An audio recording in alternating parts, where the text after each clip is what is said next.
This show is part of OnePlace, a daily network of focused briefings across the stories people follow most. Welcome to today's Roundup. We are diving into the biggest headlines in policy, technology, and national news. We have a lot to cover today, so let's get right into the details. Lawmakers vote to temporarily extend controversial FISA surveillance laws. White House officials meet with Anthropic over cybersecurity concerns. Former attorney Ty Cobb warns of Trump's mental decline. 3 men sentenced for a bear suit insurance scam. Reports reveal tension between ICE and local Vermont police. NYPD officer on horseback chases down a suspected thief. Tinder and Zoom introduce eye scans to verify humans. Northeast inflation outpaces the nation due to energy costs. Starting with surveillance laws. The U.S. Congress has just voted to temporarily extend the Foreign Intelligence Surveillance Act, or FISA, for a brief 10-day window. This move comes after lawmakers failed to reach a long-term agreement on the law, which has governed how intelligence agencies gather data from telecom companies since 1978. While it was once a relatively quiet piece of legislation, Section 702 has recently become a major flashpoint. This specific section allows the NSA to spy on foreigners using U.S. digital infrastructure, but critics argue it effectively permits the government to sweep up massive amounts of data on American citizens without a warrant. President Trump has been pushing for a clean extension, but bipartisan resistance remains high as privacy concerns continue to mount over how digital communications are handled by federal agencies. It is fascinating how Section 702 has shifted from a national security tool to a symbol of government overreach for many. The American Civil Liberties Union has been particularly vocal, claiming the government engages in mass, warrantless surveillance of phone calls, texts, and emails. The FISA court is supposed to ensure these activities comply with the Fourth Amendment, which protects against unreasonable searches and seizures. But the sheer volume of data being collected makes that oversight difficult. The FBI often uses this data to connect dots between foreign actors and domestic activities. But the lack of a warrant for Americans caught in the net is the primary sticking point. With only a 10-day extension in place, the pressure is on for Congress to find a compromise that balances security with privacy rights. Now to artificial intelligence. The White House recently held what they described as a productive and constructive meeting with Dario Amodei, the CEO of the AI firm Anthropic. This meeting is particularly notable because Anthropic is currently in a legal battle with the Department of Defense. The tension stems from the release of Anthropic's Claude Mythos Preview, an AI tool that the company claims can outperform humans at complex hacking and cybersecurity tasks. While the Trump administration has previously labeled Anthropic a radical left and woke company, this meeting suggests that the technology might be too critical for the government to ignore.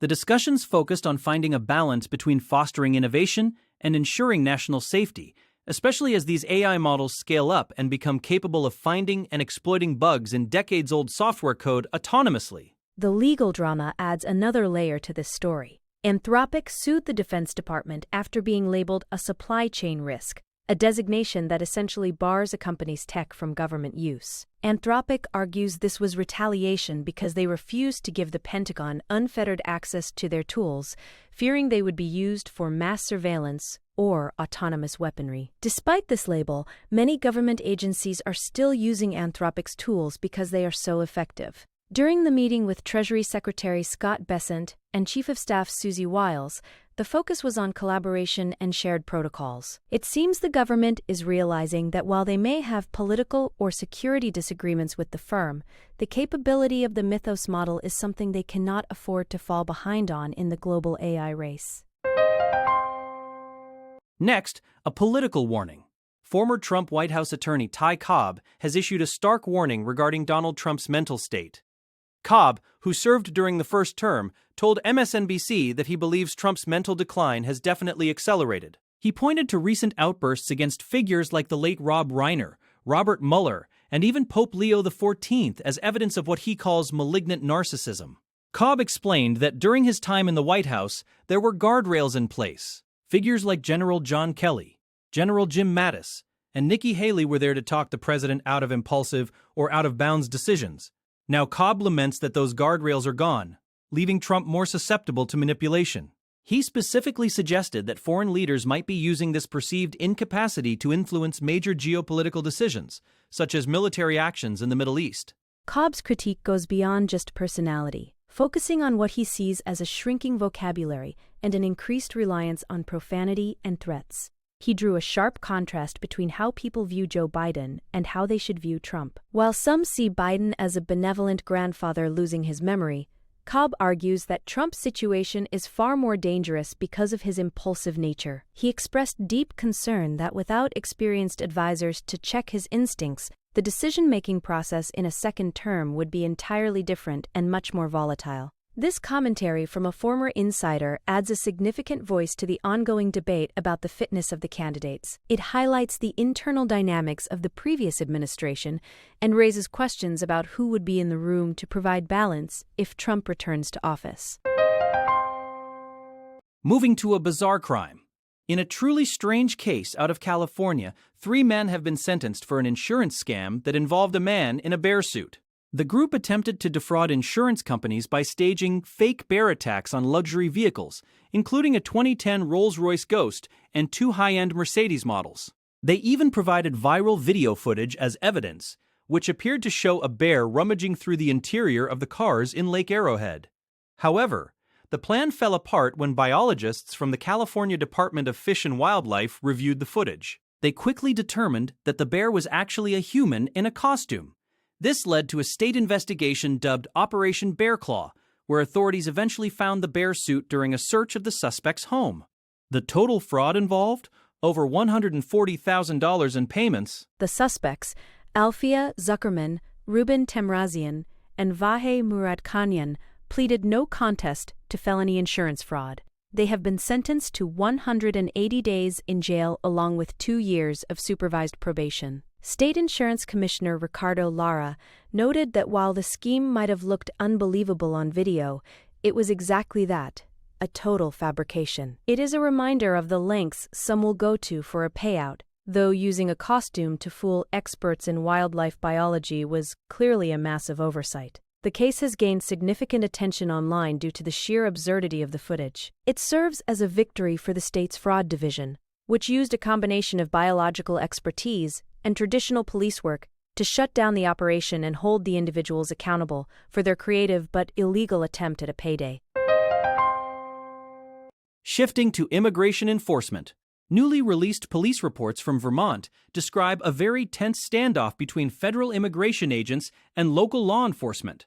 The incident occurred in South Burlington during an ICE operation on Dorset Street. According to the reports, ICE agents pushed ahead with a high-risk operation despite repeated warnings from local and state officials that the situation was becoming volatile. Hundreds of protesters had gathered, and local police were concerned about escalation. The reports include a fraught exchange where a South Burlington deputy police chief asked for the plan, only to be told by an ICE agent that they were going to enforce the warrant regardless of the risks. The ICE agent reportedly told the local officer that if he wasn't on their side, it was frustrating. This lack of coordination turned a peaceful protest into a dangerous confrontation that local officials say was entirely avoidable. The Vermont State Police also released an after-action review, which contained strong criticism of how ICE handled the operation. Public Safety Commissioner Jennifer Morrison stated that in her 36 years of law enforcement, she had never seen a multi-agency operation where one group was so out of alignment with the others. The reports were accompanied by hours of body camera footage that show the friction between the different departments. Local authorities were focused on de-escalation and public safety, while federal agents seemed determined to make their arrests at any cost. This incident highlights the growing divide between federal immigration priorities and the community policing strategies favored by local departments in some states. It raises serious questions about how future joint operations will be handled and whether federal agencies will be more willing to listen to the concerns of the local officers on the ground. Now for a city chase. In New York City, a dramatic chase unfolded as an NYPD officer on horseback pursued a suspected purse snatcher through the streets. Body cam footage captured the moment the officer spotted the suspect and began the pursuit. You can hear the officer repeatedly shouting for the woman to stop, but she continued to run through the crowded city blocks. The sight of a police horse galloping through urban traffic is certainly not something you see every day, and it eventually drew the attention of a helpful pedestrian.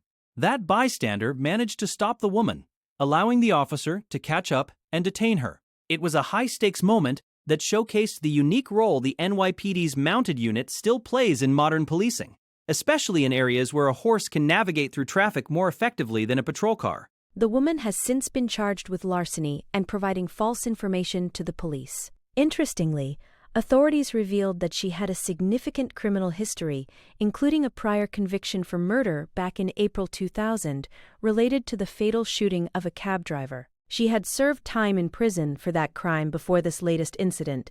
The use of the mounted unit in this arrest has been praised for its effectiveness in a crowded environment. While the chase was brief, the footage has gone viral, highlighting the intensity of daily police work in the city. It is a stark reminder that even with all the modern technology available to law enforcement, traditional methods like officers on horseback remain a vital part of the force's ability to respond to crimes in progress and maintain order in busy metropolitan areas. Next, verifying our humanity. Tinder and Zoom are taking a high-tech approach to combat the rise of AI bots by introducing eye scanning technology. Users will soon be able to scan their irises to earn a proof of humanity badge, which confirms they are a real person and not an AI-generated profile. This initiative is powered by the World Network, formerly known as WorldCoin, which was co-founded by OpenAI's Sam Altman. During a launch event in San Francisco, Altman used deepfake videos of famous journalists to demonstrate how difficult it has become to distinguish between humans and AI online. He noted that soon there will be more content made by AI than by humans, making these verification tools essential. For Tinder users, this could be a major step in reducing the number of romance scams, which often rely on sophisticated AI scripts to manipulate people. The problem of bots on dating apps is significant, with some users estimating that up to 30% of profiles they encounter are AI-enhanced scammers. These bots don't just use fake photos, they use algorithmically optimized scripts to engage in emotionally manipulative conversations. By using an orb-shaped scanning device or a smartphone app to verify their iris, users receive a unique World ID stored on their phone. This ID acts as a digital passport of sorts, proving their human status across different platforms. While the idea of scanning your eyes for a dating app might seem like something out of a sci-fi movie, the companies argue it is a necessary response to the rapid advancement of AI. As impersonation technology becomes more realistic, having a hardware-verified way to prove you are human may become the new standard for safety on the internet. Finally, looking at inflation. Inflation is hitting the Northeast harder than any other region in the United States, according to the latest data from the Bureau of Labor Statistics. While the national inflation rate sits at 3.3%, the Northeast has seen consumer prices jump by 3.6% over the past year. This region, which includes states from Maine down to Pennsylvania, is feeling the squeeze primarily from rising costs in energy, housing, and food. The ongoing conflict in Iran has played a major role as the closure of the Strait of Hormuz has strained global oil supplies. While gas prices actually rose slightly less in the Northeast compared to the national average, other factors like electricity and heating oil have surged. Energy prices in the region are up 13.5%, outpacing the national increase and putting a heavy burden on households. Housing and food are also major contributors to the regional spike. Housing costs in the Northeast rose by 4.4%, a full percentage point higher than the national rate. Even the grocery store offers no relief, as produce prices have skyrocketed. Specifically, the cost of fruits and vegetables in the Northeast jumped by 7.7% over the last year, nearly double the national increase of 4%. These combined hikes in essential categories mean that residents in the Northeast are seeing their purchasing power erode faster than those in the Midwest or South. With energy and food being such volatile sectors, the immediate outlook for relief remains uncertain. It is a challenging economic landscape for the region, as global conflicts and local market pressures converge to keep the cost of living significantly higher than the rest of the country. That wraps up our briefing for today. Thank you for joining us for this daily roundup. Be sure to follow the show for your next update on the stories that matter most.